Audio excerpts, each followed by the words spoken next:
through. Thank you, Juliana. I always forget to record.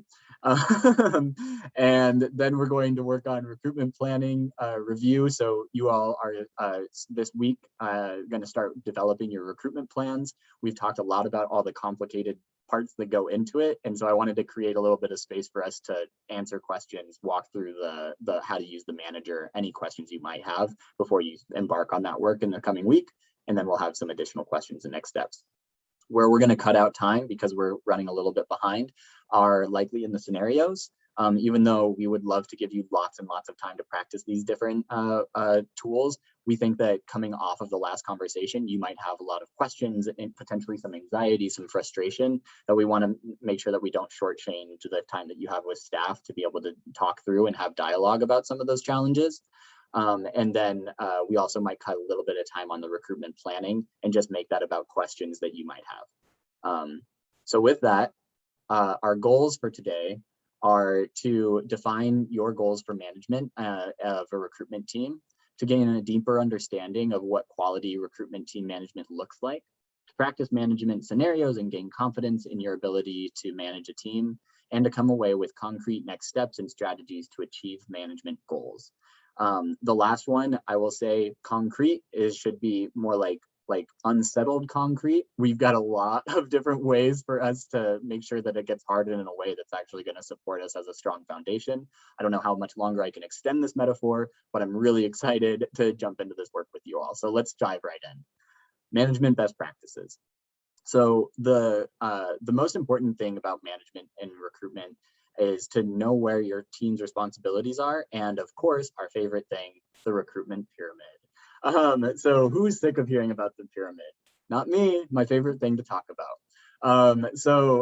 Why this is important is that we want to make sure that we are always reflecting Matriculate mission and values as we're coming into our work. We want to make sure that you all are defining what your fellowship should look like and what you and questioning what it has looked like in the past, and bringing in your new values into that space. And then we want to make sure that it reflects the individual. So as we're managing and as we're developing our communities, if we're not paying attention to the individual struggles or challenges that people are facing, then we're not really responding to what the community needs. And then finally, we want to make sure that we're working towards our goal. So as a manager, you have an ultimate goal to make sure that we are able to build strong fellowship communities in order to serve our high school fellows, right? And so there's ways as managers that we need to hold ourselves accountable to those goals as we develop the skills and the learning for our teams. I'm going to make your faces smaller because I can't see all my notes. So the next piece, and this is all review, so that's why I'm kind of cruising right through it.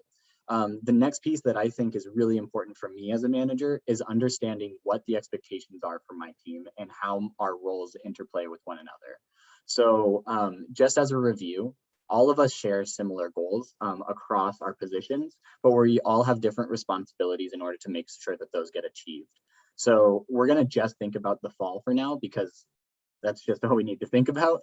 So in the fall, head advising fellows are responsible for organizing, managing, developing, and implementing the recruitment plans and team and organizing those teams in order to help us get to our shared goals of recruiting a class of quality, diverse, and engaged 2023 advising fellows to serve all of our high school fellows. The advising fellow leadership team, while they're not necessarily going to be managing the whole entire team, they will be, or organizing the plan, they are going to be implementing and contributing to the recruitment plan and managing their own specialties, right? So they're going to be really doing the implementation of that work while you are managing the organization of that plan. And then finally, our national advising fellow leadership team members are here to act as recruitment leads throughout the fall, to make sure that you as head advising fellows are getting the support that you need, are getting the insights as to other tactics or strategies that you might want to employ. And also, sometimes you're going to have to just talk through some stuff. And NAFLT are going to be there in order to make sure that you have somebody immediately that you can talk to about those challenges. The one group that's missing on here is staff. So we as staff are here to support each one of you in different ways. Juliana and I will be your go-tos throughout the recruitment process. We are also bringing on a new recruitment associate. That person is TBD, but we are really excited to bring them on. So you all will have an additional role in helping us onboard a new team member here at Matriculate. But what Juliana and I are here to ensure that head advising fellows, national advising fellow leadership team members, and advising fellow leadership team members are really feeling supported in developing the skills and have the resources and tools and the information to be successful in what the expectations are for your role. The other big thing that Juliana and I will be doing is making sure that you are all contributing the amount of work that we expect and no more than what we've kind of laid out. There's lots of ways for us to continue to engage in this work and put over 10 hours a week or do X and Y. We are working really, really hard to learn more about what your engagement looks like as leaders, and we need you to help us be accountable to the amount of work that you're putting in. So there's going to be more conversation around that. But as we enter into conversations about management, it's really important for us to define and know our roles so that we can make sure that we're working well together. So we're going to break out into groups in just a moment to talk about what we have identified as a staff, the 6 principles of effective team management. So those principles are to hold space for difference, to set clear expectations, to balance accountability with support, to emphasize communication and verification, creating a culture of feedback, and using resources and managing up. When we apply all of these principles together, we're able to really negotiate strong relationships between all of our team members. We're going to talk about how we can engage each one with specific recruitment examples and as we break out into our groups. But I also encourage all of you to reflect on the frameworks that we're providing you here and using the past session that we just went through and how you might approach the conversations differently, or some of the ways that you are already bringing in some of these principles into the conversations that we were just having in the last scenarios. So before I break us into groups, do folks have questions about like the roles for AFLT versus HAFs versus NAFLT? I want to make sure that we're all on the same page about those before we start talking about what it means to manage our teams.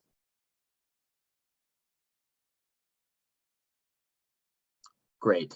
All right. So what we're going to do is we are going to break into small groups that are led by staff. Juliana is getting these groups ready. And in these groups, you're going to share your reflections on the video that we watched coming into today, which was the Ask an HAF with Ali and Rohan about giving and receiving feedback and how do we build strong teams. Then we're going to review these principles of effective team management and take a deeper dive into each one of them and how to define them and how to incorporate them into our work. And then we're going to continue to build relationships with one another throughout this dialogue. So we might jump around to different principles. We might not talk about some of the principles. We want to make sure that we're just in dialogue with one another so we can better understand what are some of the challenges that you're working through. At the end of this, we're going to ask you to think about which of these principles or these elements that you're thinking about, the ones that you might have anxiety about incorporating for yourself or the ones that you feel really strongly about, so that we can also use where you're currently at to help guide the professional development that Juliana and I are putting together for the coming semester. So please be reflective of your own, where your own level of expertise is within each of these principles as you're going through, and so you can ask these questions to yourself as you're going through. So I'll give you a moment to read these as we get these and then join your breakout group as soon as you feel like you have orientation into these questions. So Juliana, you can go ahead and start those groups.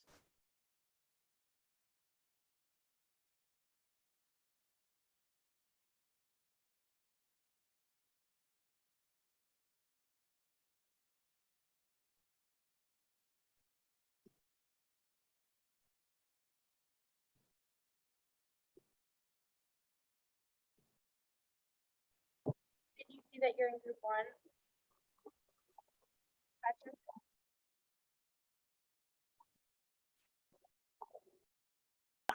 We're going to be, Juliana's here now.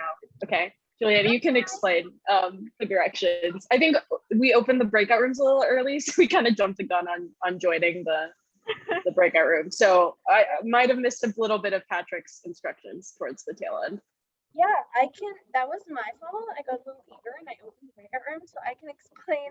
Basically what we're gonna do is just walk through 6 tenets of effective team management, and we're also gonna review the Ask an HAM video that everybody watched. But we want to make sure that this is kind of an opportunity to have like a bit more discussion. So I will go through the slides, but even more so than that, I just want to give everybody an opportunity to kind of share with each other the questions that you have when you think about, working with leadership team on your campus, managing your peers on your campus, creating an intentional community.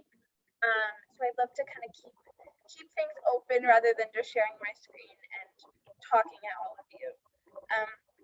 Does that make sense? Any questions so far? Yeah, I just wanted to participating in those conversations.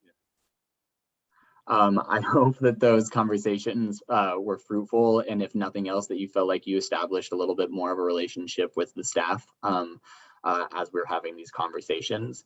I think the most important thing to remember as we come out of learning different ways to engage as managers is that there's not one size fits all. Just like with the work that we were doing before, that each of you need to do the work over the next couple of weeks and months to identify how are the ways that I show up as a manager. My management style is very different than Juliana's and Lakeisha's and Jill's, and all of ours. We share similar principles and similar values, but we have different approaches to the ways that we engage with challenges. So with that being said, one of the things that I think is really important for us as managers is recognizing what we need. And so I need right now to use the restroom. So I am going to pass it over to Juliana. If you can lead us in debrief and takeaways for a few minutes, and then I'll be right back. And I'm going to share my screen so that I can put that up there.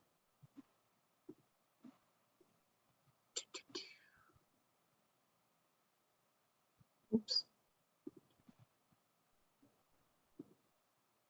And you can start, Juliana, with the, Yeah, so if did anybody have a particular example or takeaway from their group that felt particularly resonant? Maybe a particular principle that you're excited to apply with your team, or maybe a principle that you're feeling a little bit about, a little bit nervous to implement.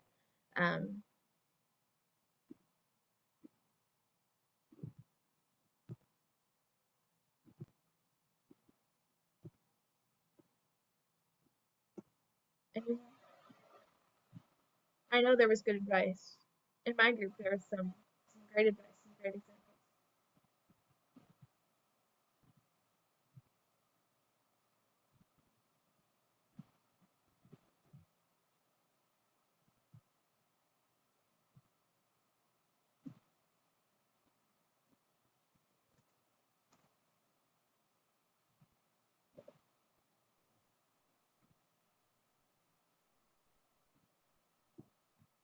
lots of volunteers for examples. I see Andrew's in the chat. In our group, we did talk about the idea of using feedback as a tool, not only for something at like the end of AF recruitment or the end of training, but something that you can do intermittently. So we talked about kind of like little moments where we can incorporate feedback using something like an anonymous feedback form, so that students can kind of share their thoughts freely and there's a little bit less pressure. And I think there were some other just good ideas in general about, ways to normalize feedback, do it informally so it doesn't become this like big stressful thing, which I think is really helpful. Holding space to be people and taking breaks. Yes, we talked a lot about that in our group. Thank you, Grace. Can I encourage you to share a little bit about what you shared in our group? Or in your group?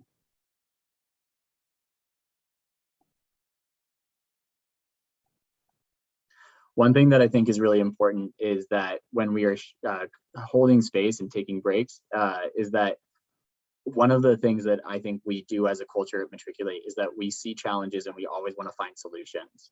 And one of the biggest things that we can do is to give ourselves some grace and some space when we see ourselves making decisions and that our team is starting to feel a little bit burnt out, taking a step back to create more space for us to then figure out how can we engage more effectively together. I think that was a big lesson that I learned in particular last year during COVID. Obviously, everybody was having a lot of fatigue. We still are all in COVID and having a lot of fatigue. And it opened my eyes to the need for taking more breaks for myself personally. And then I watched that be modeled through some of the HAS that were working with us last year. In particular at Notre Dame, I shared this example with my group, but that at Notre Dame last year, there were days and weekends that they took off as a team because they were burnt out and they were really exhausted. Notre Dame was on campus for the first half of last year, and they had a few different outbreaks, and they created space for themselves and were still able to like come together. And they were one of the most engaged groups by the end of recruitment, I think, because they were able to give themselves that space throughout the process. So definitely you should be using your best judgment as leaders to recognize when your team is feeling a little tired, and when you're feeling tired, your team is probably feeling tired too, and that you shouldn't be suffering in silence and creating that space for you to take a step back. So with that being said, we're going to dive into some scenarios, and we're going to take about 15 minutes for scenarios, and we're going to just focus on the first two, and then you can read through the others if you find yourselves kind of cruising through. But the goal is for us to use the skills that we just went through to practice working through the scenarios that will be in front of us. So you'll work through them one at a time to identify possible solutions and write out the steps that you'd take, and then reflect on the scenarios and any remaining questions and concerns about your managing your leadership teams. And then we're going to come back together, and I'm going to ask for folks to share one takeaway from your scenarios and reflections to share with the larger group. NAFLT, in this space, you are the most experienced leaders that we have. And so what I'd love for you to do is to continue to support by sharing examples that might be related to the scenarios that we're seeing, so that folks can kind of get a better sense of how this really shows up in the work that they're doing. And I'll ask you to maybe share some of those examples when we come back together. All right. So Juliana, when you're feeling ready, we can go ahead and break them into those groups, and then we can share. Folks, if you go to your training hub, there's a link to the slides that we just went through, and then also to the scenarios that are coming up. And hopefully your training hub is bookmarked, because that would be easier, but I can also pull it up really quick.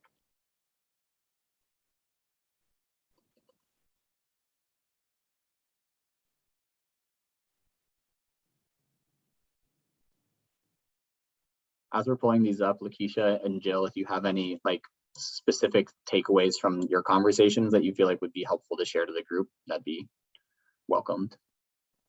No? Great.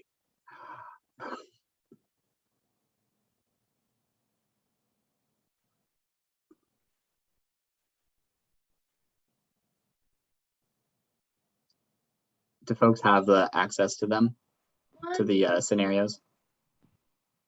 Okay, great. I'll share the hub as well. If you don't have the hub open, base hub.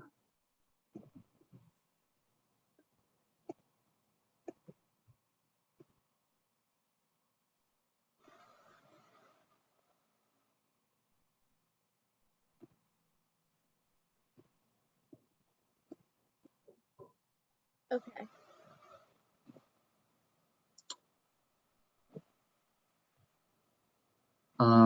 I think the rooms are a little wonky. Yes. Okay, here, hold on one second.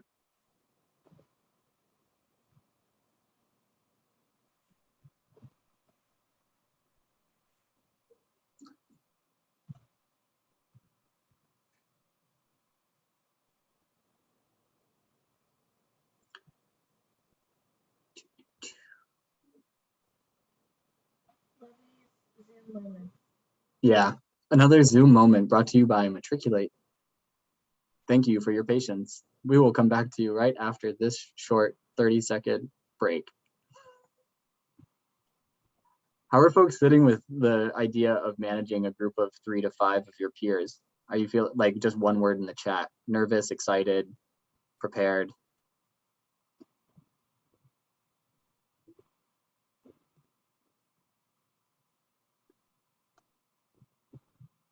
Nervous, that's fair.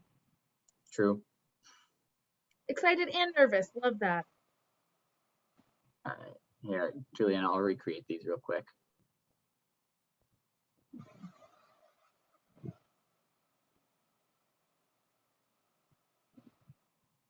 All right.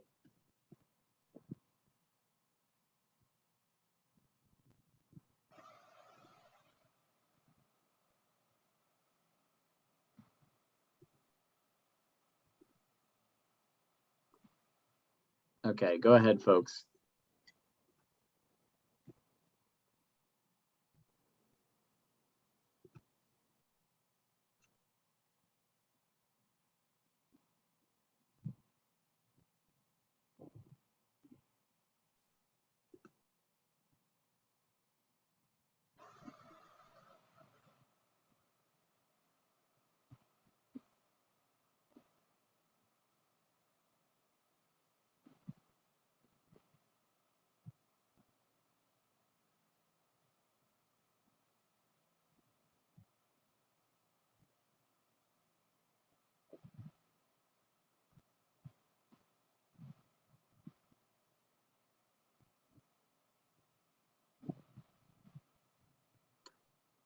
Dia, are you there?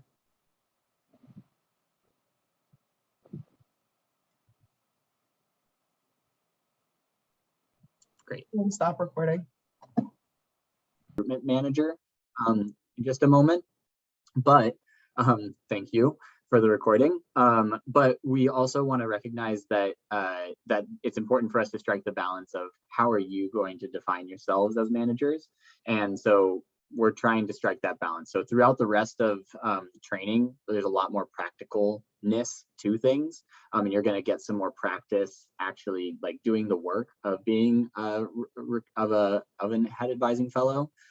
So keep in the back of your mind these principles and approaches, but we're going to work to try to give you a more strategic guide for how to engage as a manager and what tools to engage with. So with that being said, I'm going to share my screen. Actually, no, I'm not going to share my screen. Let's just talk together.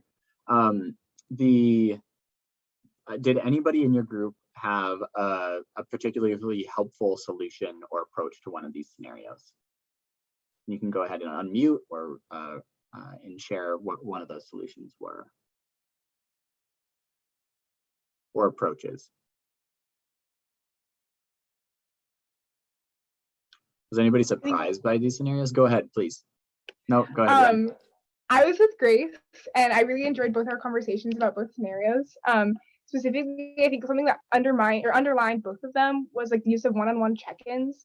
So like with the second scenario, like directly addressing the AFL team member about like the use of the words like underprivileged and like better colleges. And then starting from that one-on-one check-in and discussion about like why those don't match Matriculate's values, and then using it as a growth opportunity for the whole group. And then with the first one, checking in about like how they're doing, like with the one-on-one, like are they stressed, are they busy? So yeah. Those are excellent approaches. Yes, it's like trying to create, essentially what I hear you saying is that you're creating a lot of space to like get more information, get a sense of what the challenge is so that you can then figure out, okay, what are the ways that we can work together to solve this challenge? That's excellent. Very great incorporating the principles into practice. Thank you, Ren. Anybody else with a specific approach or takeaway that you learned from your partner or from one of your team members as you're approaching these scenarios?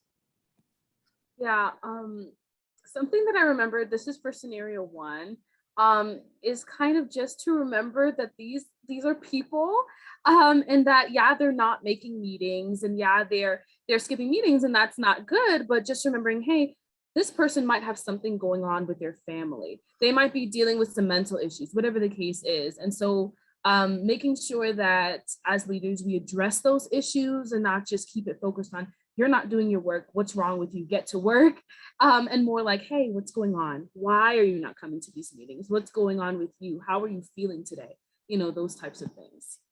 That's great, Maya. I think an extension of that too is to think about, well, what are the expectations that we're setting and how are we making sure that those are actually things that we can engage with depending on what's going on in our lives, right? So we do, at the end of the day, need to get the work done, right? But that doesn't mean that we have to get the work done immediately in this way on this timeline every single time, or that just because I signed up to be the social media person doesn't mean that I'm able to continue to commit that because something else came up in my life. So it's our responsibility as leaders to get a sense of like what is going on holistically, while also then figuring out, okay, you're not able to commit to this amount of time right now. How are we gonna recommit you? And putting that back to our team members, not to come up with a solution for them, but to say, these are what our expectations are, just like to re-up, like these are the things that we're trying to get done this week. How are you feeling like you can actually show up in a way that you can feel like you're doing that work with a quality that you would like to be putting in? So helping people continue, likely they're not trying to be like, I don't want to do this work anymore, I'm really tired. Folks, even if there is something that comes up in their lives, that generally want to be doing this work because they signed up and they want to be a part of this mission. So how are we creating space for them to be able to engage in a way that feels really authentic, that they're able to really bring in themselves into that process, even though things change for us on a daily basis? Thank you, Maya. So what about these scenarios came a little bit easier to you, and why? Anybody? Did anything feel easy, or was anything surprising about these scenarios? Unexpected?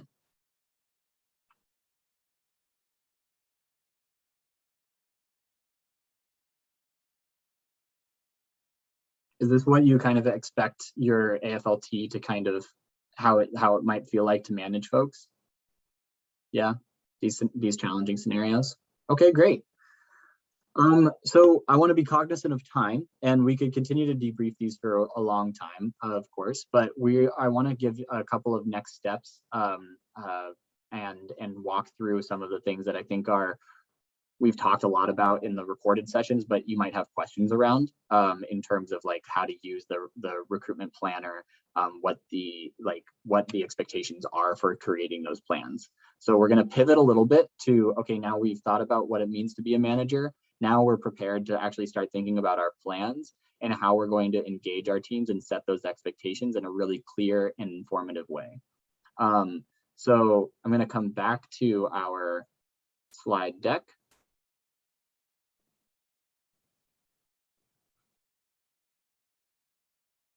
And we'll come back to that. So recruitment planning review. So we've already talked about the, again, recruitment pyramid, our favorite thing, and how we can engage with each element of that pyramid into our recruitment planning process. I'm not going to read through these slides. You guys have access to them. You should review them yourselves as you start to engage in this work.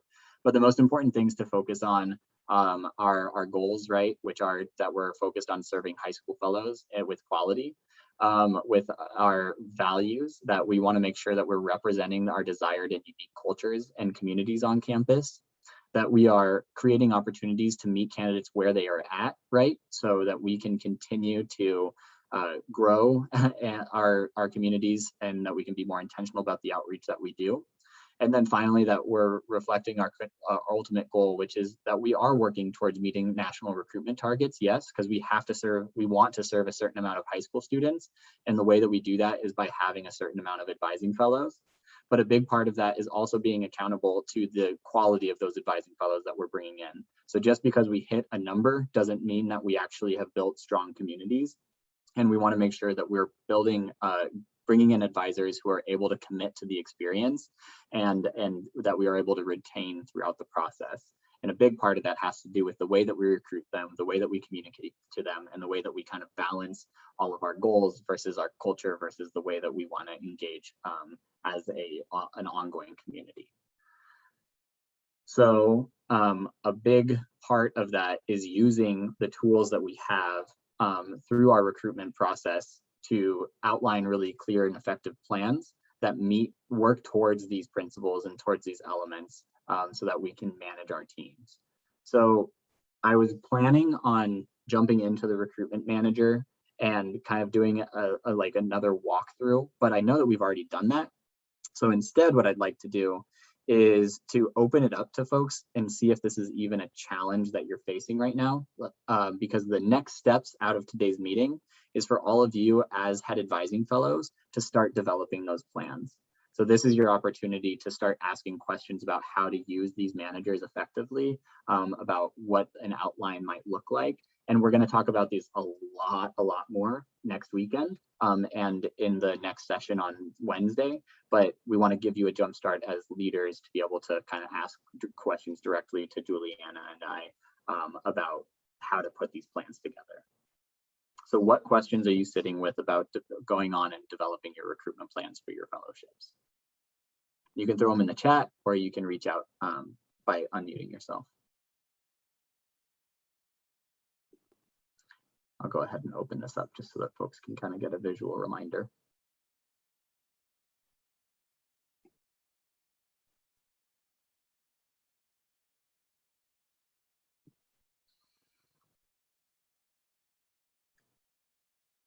Give me a thumbs up, folks, if you're feeling like I am ready to start developing my recruitment plan. And if I'm not seeing a lot of thumbs, then I want to see some questions. What is preventing you from feeling like that? I'm seeing some thumbs. I'm seeing some blanks.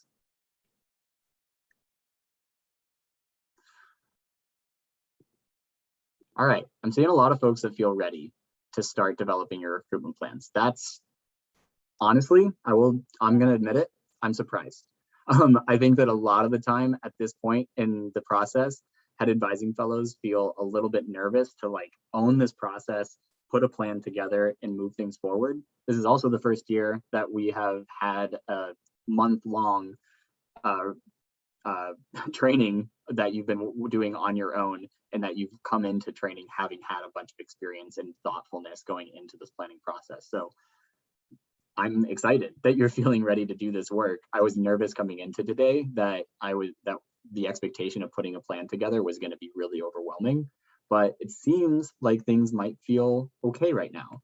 So what I'm going to do is I'm going to try to help us end a little bit early. And I'm going to ask that folks attend office hours this week with Juliana or myself if you have questions. And NAFLT, I'm going to put you kind of on the spot. I'm also going to encourage folks to reach out to NAFLT if you have questions, comments, or concerns about developing recruitment plans, because they've been a part of this process before. And we're going to work collaboratively. And next week, what we're going to do is next weekend, you're going to present the outlines of your recruitment plans to each other and to staff so that you can get some direct feedback. And then we're going to have some work time together to actually continue to build the details of those plans out, because recruitment is going to get started next week. Finally, 4 weeks of learning about recruitment in order to finally engage it.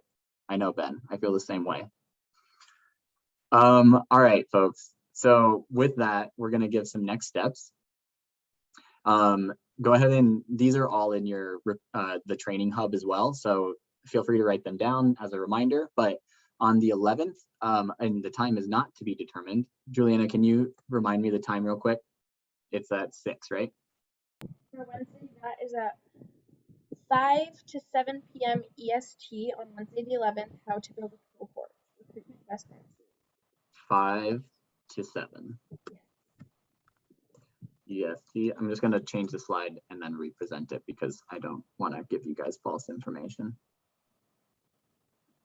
And then after that, we are going to, you're going to actually after today, start running with developing your recruitment plans as co's and as a leadership team.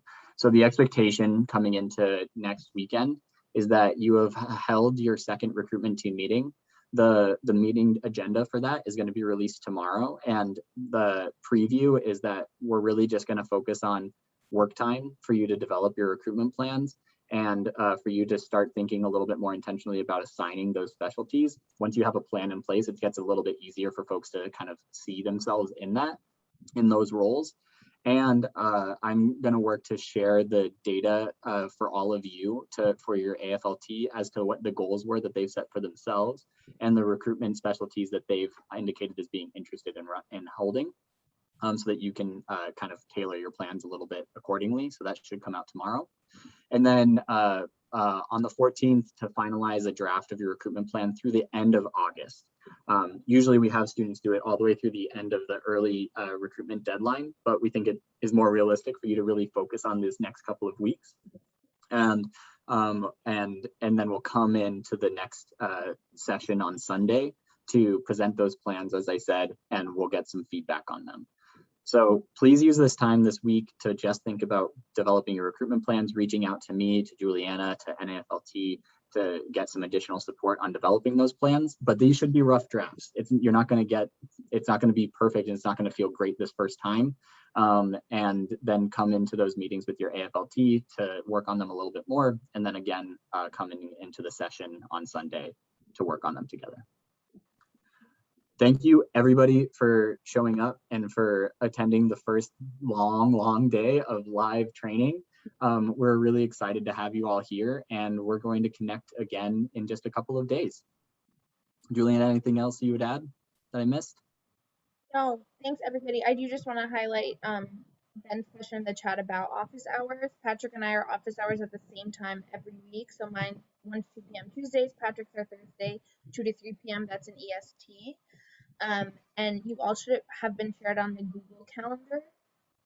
So those dates in the Zoom should just pop up. It's the same every week. But if those times don't work for you, you want to meet with us one-on-one, or if you want to connect with a different staff member, just let us know. And also, if we kind of get the sense that those times are inconvenient for students, we can always shift those around later in the cycle, because we want to make sure we're having those at a time that's a good fit for everybody. So just let us know, and we can always adjust. Thanks, y'all. And you can go ahead and sign off. Have a wonderful evening. Take care. Thank you. Bye. Thank you. Bye, everyone. Bye. Thank you.